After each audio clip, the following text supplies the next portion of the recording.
pengakuan Kaisang bahwa dia nebeng justru menegaskan bahwa ada fasilitas gratis yang diberikan kepadanya.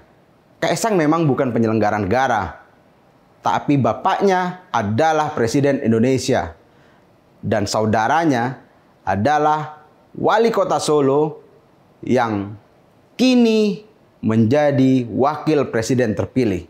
Apakah mungkin Kaisang ditawari tebengan, ditawari tumpangan jika dia bukan anak ataupun saudara dari para pejabat negara?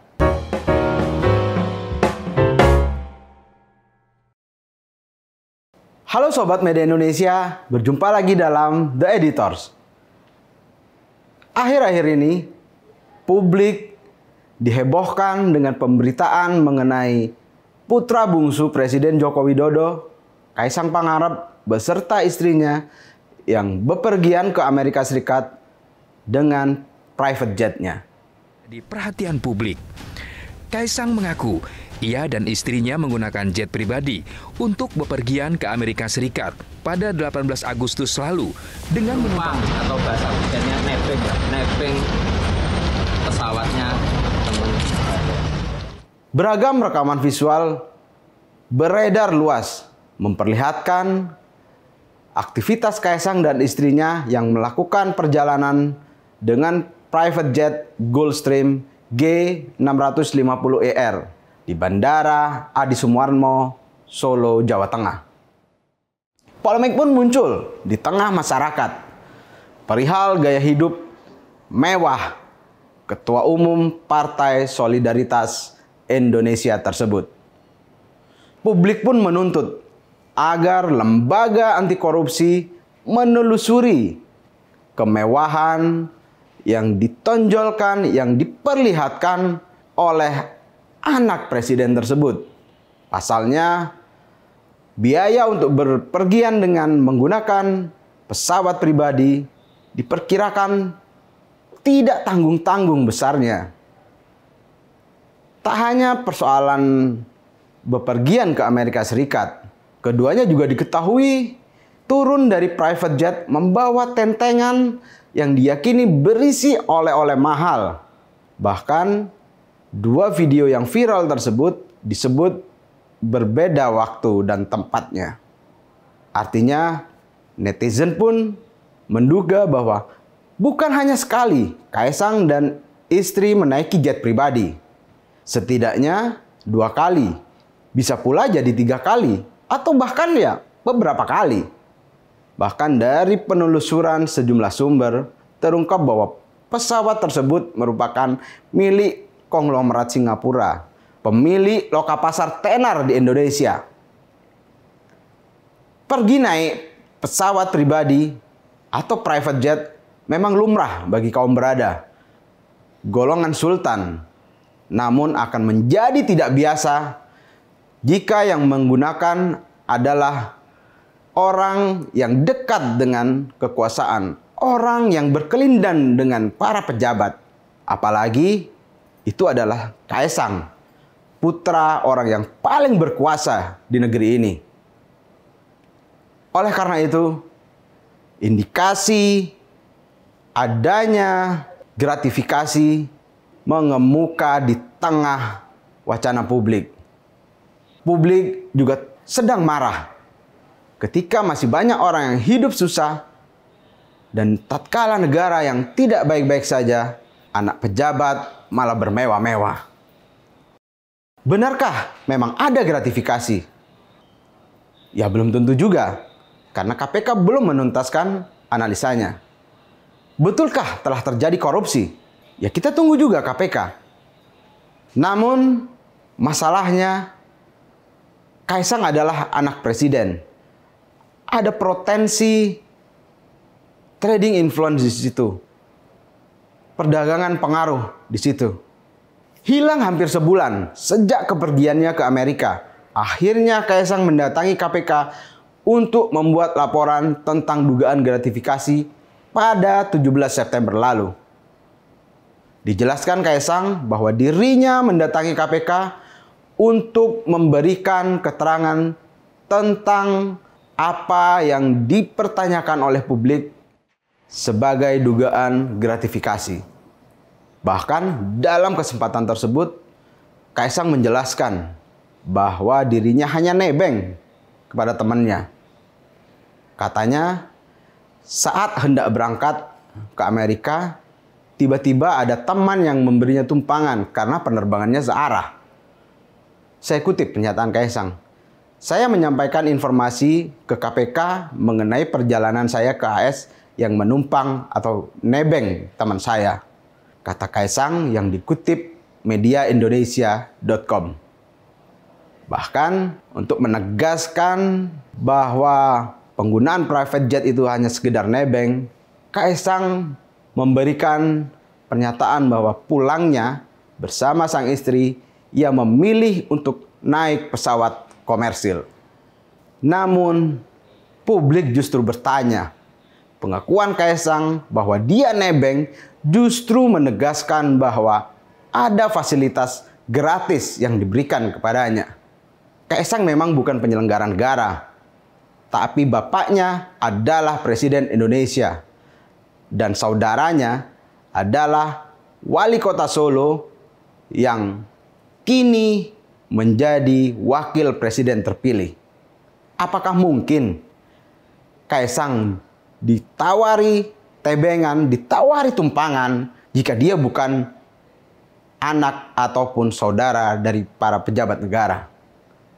Yang lebih mengejutkan bagi publik, yakni respon dari Lembaga Pemberantasan Korupsi. Lembaga anti rasuah ini bersikap tidak seperti pada kasus-kasus gratifikasi lainnya.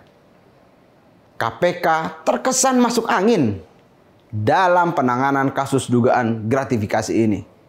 Bahkan kasus yang telah bergulir beberapa pekan ini, KPK tak kunjung mengumumkan analisis mereka. Padahal mereka menjanjikan hasil analisa bakal tuntas dalam 2-3 hari. Sejak 17 September. Kejanggalan pun juga muncul, yakni dari pernyataan Deputi Pencegahan dan Monitoring KPK, Pahala Nainggolan misalnya. Ia yang buru-buru menyebutkan bahwa biaya yang mestinya dikeluarkan Kaisang untuk naik jet hanya 90 juta per orang. Saya kutip pernyataan Pahala. Jadi kira-kira 90 juta. Kalau berempat, ya 360 juta. Itu kalau ditetapkan negara dan harus diserahkan kepada negara. Kata Pahala kepada wartawan di gedung KPK Kuningan seperti dikutip mediaindonesia.com. Namun ternyata apa yang disampaikan Pahala justru memunculkan kontroversi lanjutan di tengah publik. Jumlah perhitungan dana yang kecil itu jelas-jelas di luar kepantasan dalam harga penyewaan jet pribadi. Pada situs resmi, biaya sewa jet tipe tersebut itu sekitar 11.000 hingga 17.000 US dollar atau setara dengan 170 juta hingga 260 juta per jam. Bahkan pernyataan dari pengamat penerbangan Alvin Lee menegaskan bahwa pesawat semacam itu bukanlah pesawat komersil Orniaga yang mengeluarkan tiket. Artinya tidak bisa angka hanya dihitung 90 juta per orang per perjalanan. Menurut Alvin Lee, pesawat seperti ini sistemnya yakni sewa. Kalau memang menyewa. Artinya biaya sewa dengan waktu tempuh 15 jam ke Amerika Serikat dan dengan rata-rata harga sewa yang disampaikan Alvin Lee yakni 12.000 US dollar per jam, maka untuk sekali jalan ke Amerika, biaya yang harus dikeluarkan harusnya 2,7 miliar rupiah. Itu sekali jalan. Saya kutip omongan Alvin Lee. Private jet ini kalau disewa biasanya dihitung pulang pergi. Pulangnya juga harus ditanggung oleh penyewa. Artinya harusnya Kaisang membayar atau nilai penyewaan pesawatnya itu 5,4 miliar. Ujar Alvin Lee dalam sebuah siniar. Sikap melindungi oleh KPK juga terlihat ketika lembaga anti rasuah ini seolah tak berniat mengklarifikasi terhadap pihak yang memberikan tumpangan kepada Kaisang. Bahkan sekali lagi, pahala yang berbicara bahwa keterangan dari teman Kaisang yang pesawatnya ditumpangi akan dilakukan jika dibutuhkan. KPK juga seolah kehilangan indera penciuman terhadap dugaan gratifikasi anak pejabat. Berbeda misalkan dengan KPK ketika mengusut kasus pejabat pajak Rafael Alun, yang kasusnya dimulai dari gaya hidup mewahnya yang ditelusuri warganet dari postingan anaknya di media sosial. Begitu juga ketika kasus ex pejabat Bea Cukai Andi Pramono berawal dari penelusuran LHKPN karena gaya hidup mewah Andi viral di media sosial hingga menuai sorotan publik pada 2023 lalu. Inilah yang menurut Ketua IM57 Plus Institut M. Praswat Nugraha. Ia menilai bahwa KPK terkesan tebang pilih dalam penanganan kasus Kaisang. Padahal KPK cenderung bergerak kilat saat menangani kasus gratifikasi dua pejabat Kemenkyu tersebut. Apakah memang saat ini KPK sudah menjadi tumpul ketika berhadapan dengan kekuasaan? Hal ini tentu saja harus dibuktikan dengan kinerja KPK, bukan dengan retorika di media massa. Kata Praswat seperti dikutip media Indonesia. Kaisang sebenarnya memiliki potensi dari 3 penjuru kepentingan terkait dugaan gratifikasi ini. Pertama, Kaisang sebagai anak presiden jelas memiliki potensi untuk menerima gratifikasi. Meskipun sejumlah pihak menyebut Kaisang tidak berada dalam satu kartu keluarga dengan presiden, namun bukankah banyak kasus gratifikasi, kasus suap, atau kasus korupsi yang terjadi atau dimulai dari suap terhadap anggota keluarganya? Yang kedua, Kaisang sebagai saudara dari pejabat negara. Kakak kandungnya, Gibran Rakabuming Raka, merupakan wali kota Solo dan juga presiden terpilih. Begitupun dengan kakak iparnya, Bobi Nasution, merupakan wali kota Medan. Potensi yang menurut sejumlah aktivis anti korupsi cukup besar untuk terjadinya gratifikasi. Mengingat pihak yang memberikan fasilitas jet pribadi memiliki kegiatan bisnis di wilayah pemerintahan kakaknya, yakni di kota Solo. Dan yang ketiga, dan tidak boleh dilupakan oleh KPK, yakni posisi Kaisang sebagai Ketua Umum Partai Solidaritas Indonesia. Anak buah Kaisang di partai, beberapa di antaranya menduduki jabatan sebagai penyelenggara negara. Ada di kabinet juga. Belum lagi para anggota legislatif di DPRD yang juga merupakan masuk kategori penyelenggara negara. Jadi, meskipun Kaisang bukanlah pejabat ataupun penyelenggara negara, tapi ia beraktivitas di lingkaran pejabat negara.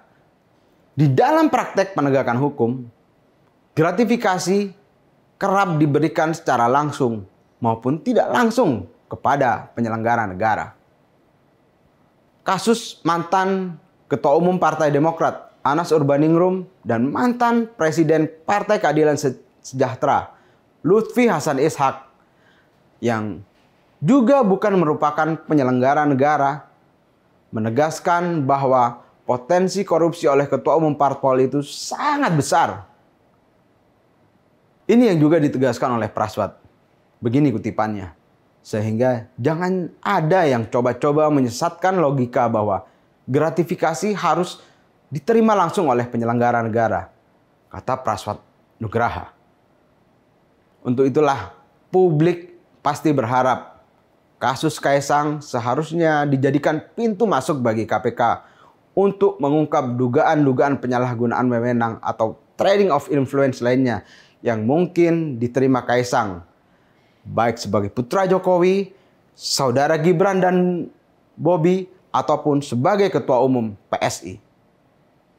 Praswat menyontohkan bagaimana KPK selama ini sukses menjerat kasus-kasus dugaan korupsi melalui atau yang dimulai dari flexing di media sosial atau mempertontonkan gaya hidup mewah. Mestinya KPK mengendus adanya trade of influence dalam kasus dugaan gratifikasi Kaisang. Perdagangan pengaruh inilah yang sebenarnya banyak menjadi pintu masuk dalam setiap perilaku korupsi. Ayolah KPK. Rakyat ingin kepemimpinan KPK yang tinggal hitungan hari ini dapat meninggalkan legasi yang besar dalam pemberantasan korupsi.